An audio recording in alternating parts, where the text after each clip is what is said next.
Amitosis. Amitosis এটা one kind of mitosis কোষ বিভাজন। এখানে অ্যামাইটোসিস শুরুতে একটা অ্যা দেওয়ার কারণ হচ্ছে এখানে শুধুমাত্র একটা কোষ নিয়েই কাজ হবে, এবং যে প্রাণীটা নিয়ে এখানে কাজ হবে সে হবে এককোষী জীব। এবং এর যে ধারাবাহিকতা আছে এইটা কি হবে, যে এ একটা কোষ থেকে দুইটা কোষই উৎপন্ন করবে। তো এবার আসুন আমরা আমাদের যে মেইন টপিকে ছিল যে কোষ বিভাজনের প্রকারভেদ, আমি শুরুতে এটা বললাম কেননা আমাদের যে 19 বই আছে এখানে অ্যামাইটোসিস সম্পর্কে খুব সামান্য তথ্য দেওয়া আছে। সব থেকে বেশি তথ্য দেওয়া আছে মাইটোসিস সম্পর্কে, এবং মিয়োসিস সম্পর্কে খুবই সামান্য পরিমাণে তথ্য দেওয়া আছে। পরবর্তী শ্রেণীতে গিয়ে আমরা আরো বিশদে বিষয়টা জানবো।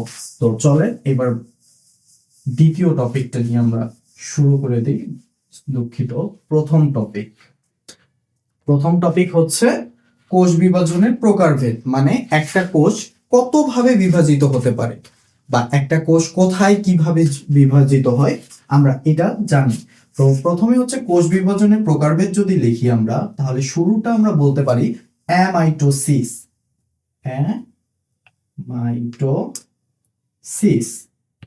অ্যামাইটোসিস, এবং সেকেন্ড হচ্ছে মাইটোসিস,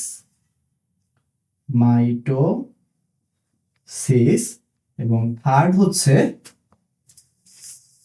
মিয়োসিস।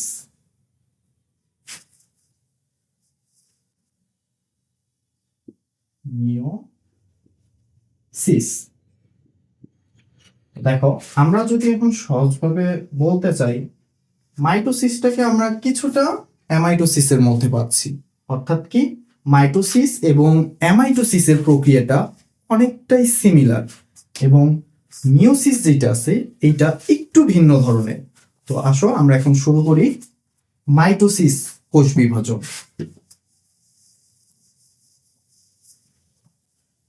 মাইটোসিস কোষ বিভাজন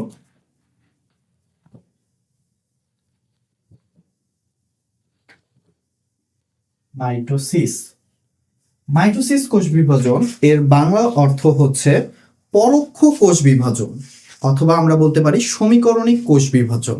মাইটোসিস কোষ বিভাজনটা খুব সহজভাবে হবে না, এটা একটু জটিল পর্যায়ে হবে, এবং এর কয়েকটা ধাপ রয়েছে। কয়েক ধাপে মাইটোসিস কোষ বিভাজনটা সম্পন্ন হয়ে থাকে। তো দেখি আমরা এটা কয়টা ধাপে সম্পন্ন হয়। মাইটোসিস কোষ বিভাজনের সর্বপ্রথম ধাপ হচ্ছে প্রোফেজ বা প্রাক পর্যায়। তো আমরা দেখি চিত্রতে যে মাইটোসিস কোষ বিভাজনের শুরুটা কিভাবে হচ্ছে। আমরা প্রথমে একটা উদ্ভিদ কোষ কল্পনা করি।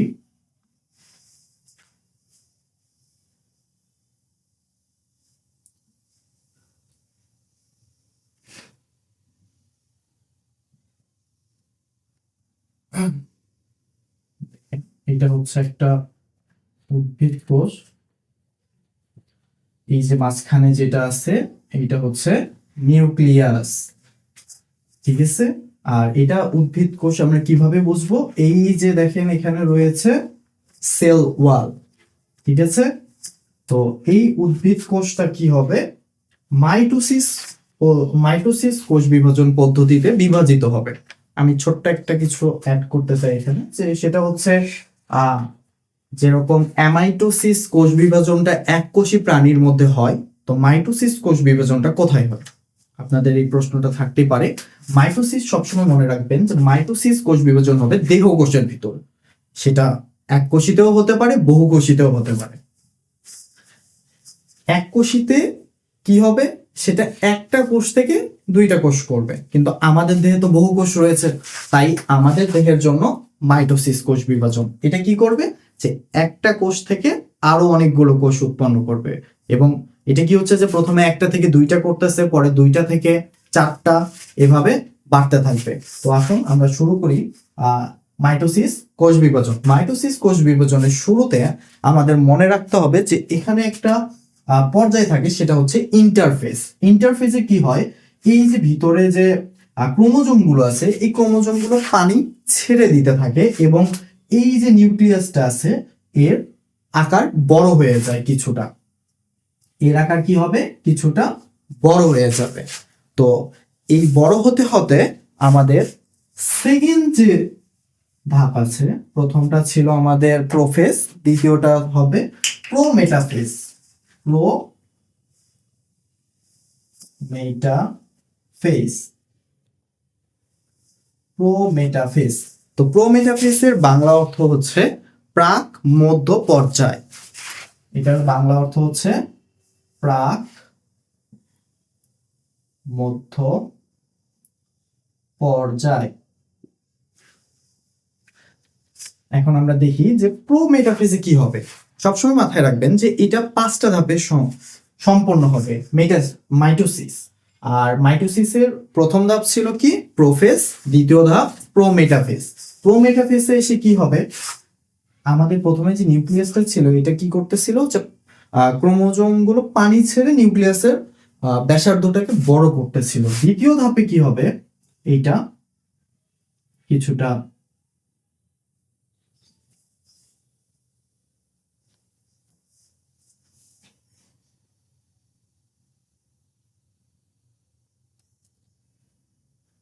মাকু যন্ত্রের ন্যায় আকার নেবে।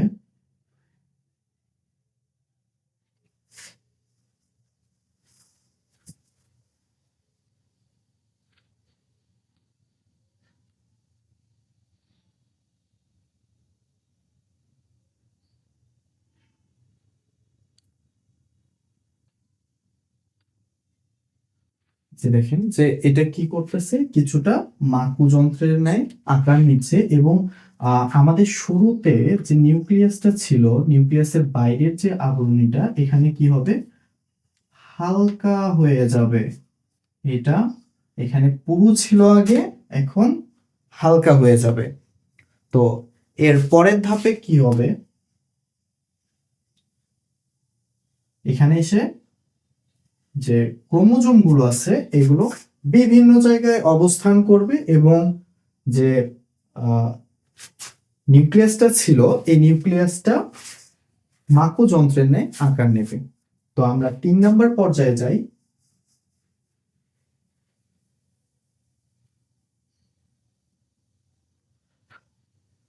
তিন নম্বর পর্যায়ে হচ্ছে মেটাফেজ।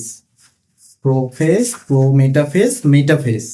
তো এখন আমরা চিন্তা করি যে আগেরটা যদি প্রোমেটাফেজ প্রাক মধ্য পর্যায় হয় তাহলে এটা হবে শুধুমাত্র মধ্য পর্যায়।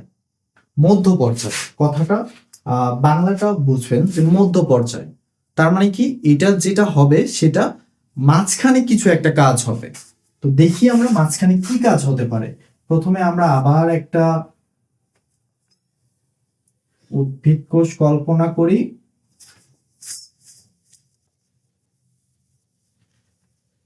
এটা একটা উদ্ভিদ কোষ এবং এর আগে কি হয়েছিল যে একটা মাকু যন্ত্রের আকার নিয়েছিল এবং যে ক্রোমোজোম গুলো ছিল এই ক্রোমোজোম গুলো ছড়িয়ে ছিটিয়ে ছিল।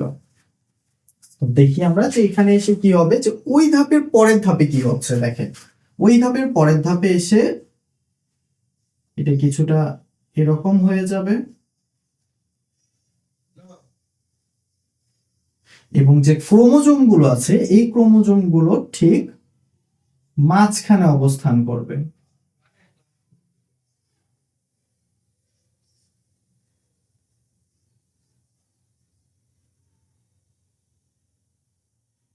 ক্রোমোজোম গুলো এই যে ট্রাকশনাল ফাইবার আছে এটার মধ্যখানে অবস্থান করবে, যার কারণে বলা হয়েছে কি এটা মধ্য পর্যায় বা মেটাফেজ।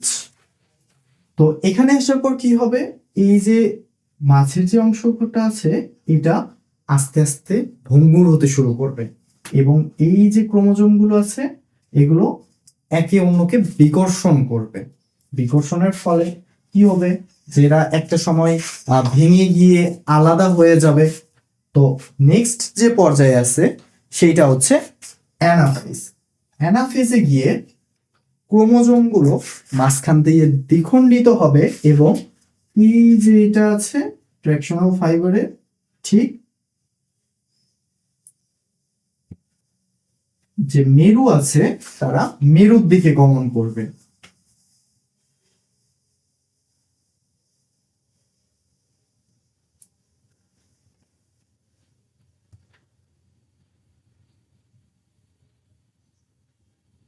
এরা মেরুর দিকে গমন করবে। এখন একটা প্রশ্ন থাকতে পারে যে যে ফ্র্যাকশনাল যে ফাংশন গুলো আছে এগুলো কি শুধুমাত্র দুইটা, বা আমি শুরুর চিত্রতে এঁকেছিলাম তিনটা এখন দুইটা হয়ে গেল? তোমাদের ভয়ের কোনো কারণ নেই, এখানে মোট 23 জোড়া থাকবে অথবা 46টা। তাই এইটা তুমি তোমার ইচ্ছা মতো লিখতে পারো বা চিত্র অঙ্কন করতে পারো, এটা নিয়ে কোনো মাথা ব্যথার কারণ নেই। তো এখানে কি হলো যে এরা মাঝখান থেকে দ্বিখণ্ডিত হয়ে মেরুর দিকে গমন করা শুরু করলো। তো তাহলে নেক্সট পর্যায়ে গিয়ে কি হবে, যখন এটা ছিল, দুঃখিত আমি লিখতে ভুলে গেছি, এটা ছিল অ্যানাফেজ, ছিল অ্যানাফেজ, এবং অ্যানাফেজের বাংলা অর্থ হচ্ছে গতি পর্যায়। গতি পর্যায়।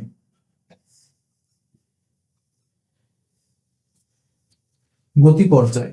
তো গতি পর্যায় কেন, এটা আমরা কেন বলতে পারি যে এটা একটা গতি পর্যায় ছিল, কারণ এখানে মাঝখান দিয়ে ক্রোমোজোম গুলো দ্বিখণ্ডিত হয়ে এটা মেরুর দিকে গমন করেছে। অর্থাৎ কি, যে এরা যখন তাদের বন্ধনটা থেকে মুক্ত হতে পারতেছে তখনই এরা দৌড় দিচ্ছে মেরুর দিকে, যার কারণে এটা হচ্ছে গতি পর্যায়। তো এর পরের যে পর্যায়টা আছে সেটা হচ্ছে টেলোফেজ। টেলোফেজ, যার বাংলা অর্থ হচ্ছে অন্তঃপর্যায়।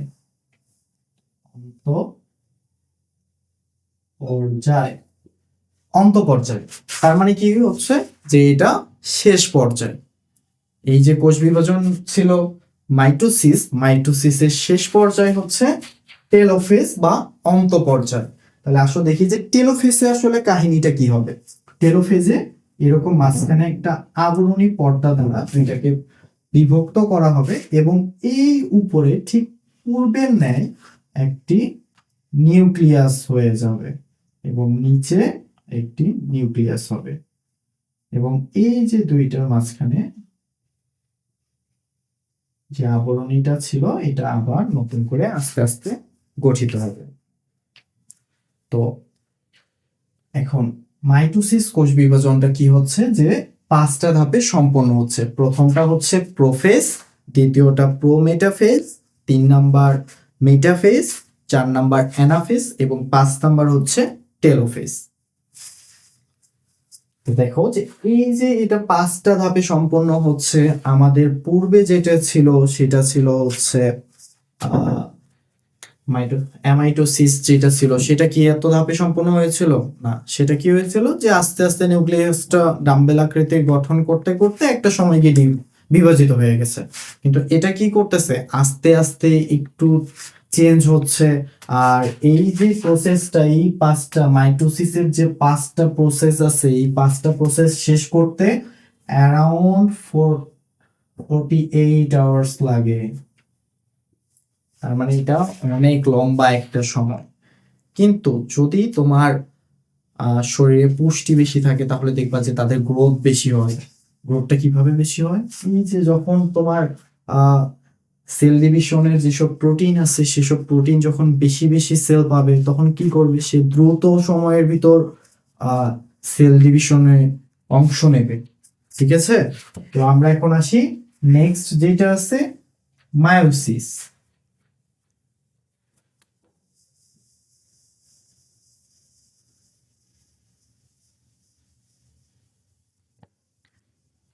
নেক্সট টপিক হচ্ছে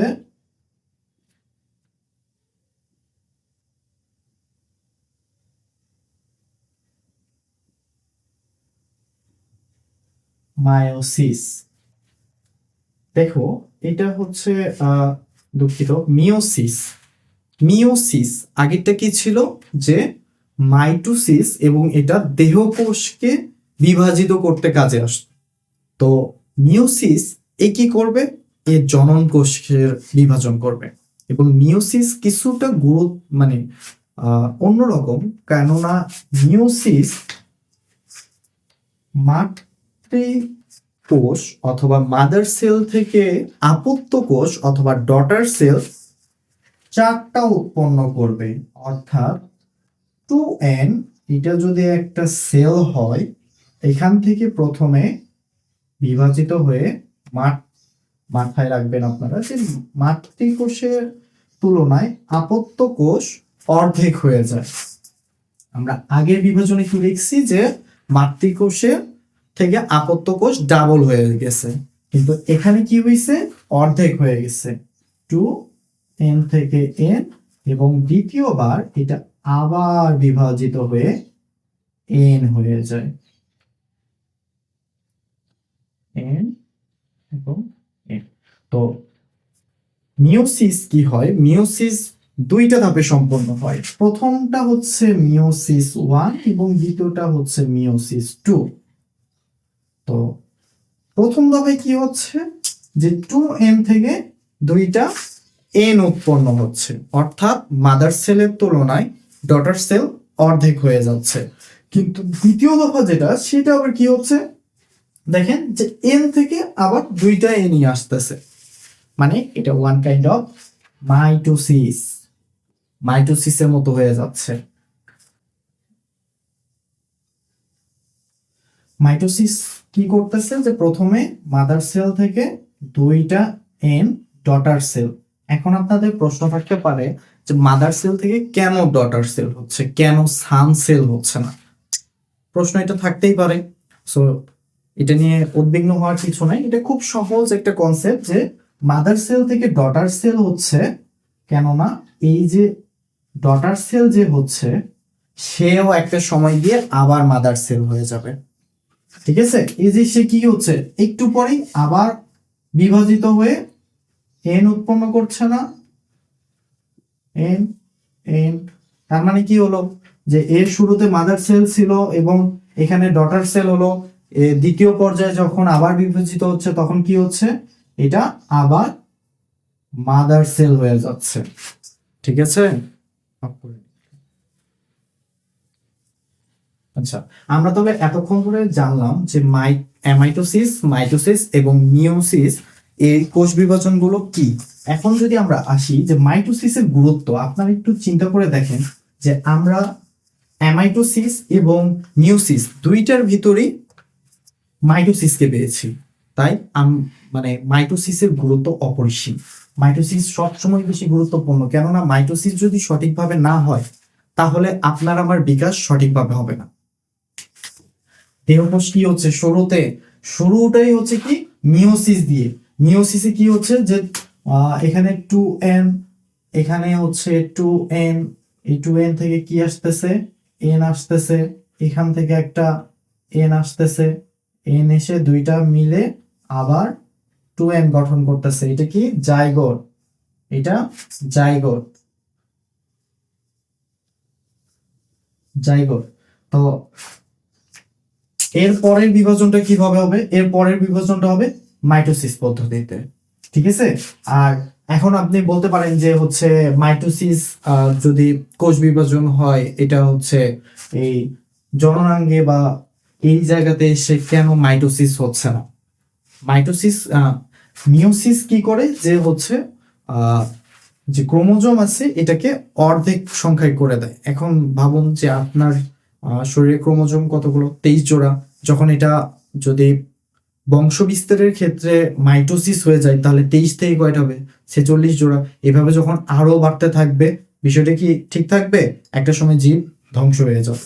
তো এই জন্য শুরুতে কি হচ্ছে, মিওসিস হচ্ছে, এবং মিওসিসের পরে দেহ সঠিকভাবে বিস্তার। দেখেন কিভাবে এটা সঠিকভাবে হয়, আপনার দেহের কি কোনো অংশ বড় ছোট হয়, সব একভাবে সমানভাবে বেড়ে ওঠে না। এই কারণেই মাইটোসিস মাইটোসিস কি করতেছে যে সব সময় সমানভাবে কোষ বিভাজন করতেছে, যার কারণে আমাদের বডি অথবা কোনো একটা জীব ছোট থেকে সমানভাবে বড় হচ্ছে। কিন্তু কিছু ক্ষেত্রে মাইটোসিস তার যে রুলস আছে এটা ফলো করেন, তখন কি হয়, তখন টিউমার হয় এবং টিউমার থেকে আস্তে আস্তে ক্যান্সার হয়। আমরা জানি যে হচ্ছে human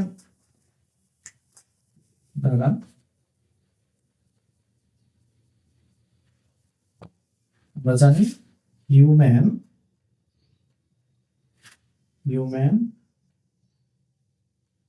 papilloma, human papilloma virus. এই যে ভাইরাসটা আছে, এই কি করে, এ হচ্ছে কোষ বিভাজনের যে প্রোটিন আছে, এই প্রোটিনগুলোকে সে হচ্ছে নষ্ট করে ফেলে, যার কারণে কি হয় যে কোষ বিভাজনটা এটা হচ্ছে সঠিক নিয়মে হয় না। কোনো একটা জায়গায় বেশি কোষ বিভাজন হয়ে যায়, তখন কি হয়, সেখান থেকে একটা টিউমার হয়ে যায়, এবং আস্তে আস্তে এই টিউমারটা এক সময় গিয়ে ক্যান্সারে রূপান্তরিত হয়ে যায়।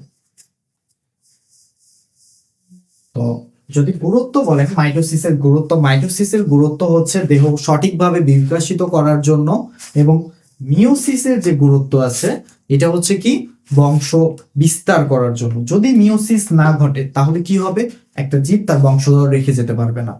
এবং যখন মিওসিস হয়ে গেল, বংশধর এসে গেল, বংশধর আসার পরে এখন তাকেও তো একটা পরিণত বয়সে যেতে হবে। তো এই পরিণত বয়সে যাওয়ার জন্য প্রয়োজন মাইটোসিস। আপনাদের বইয়ে আরো বিস্তারিত আছে, আপনারা ওখান থেকে পড়ে নিতে পারেন। আর ইনশাল্লাহ নেক্সট কোনো ক্লাসে যদি এই অধ্যায়টা নিয়ে আরো আলোচনা করার সুযোগ থাকে, তাহলে আমি আরো বিস্তারিতভাবে এবং আরো সহজভাবে আপনাদেরকে অধ্যায়টা তুলে ধরার চেষ্টা করব। আসসালামু আলাইকুম, ধন্যবাদ।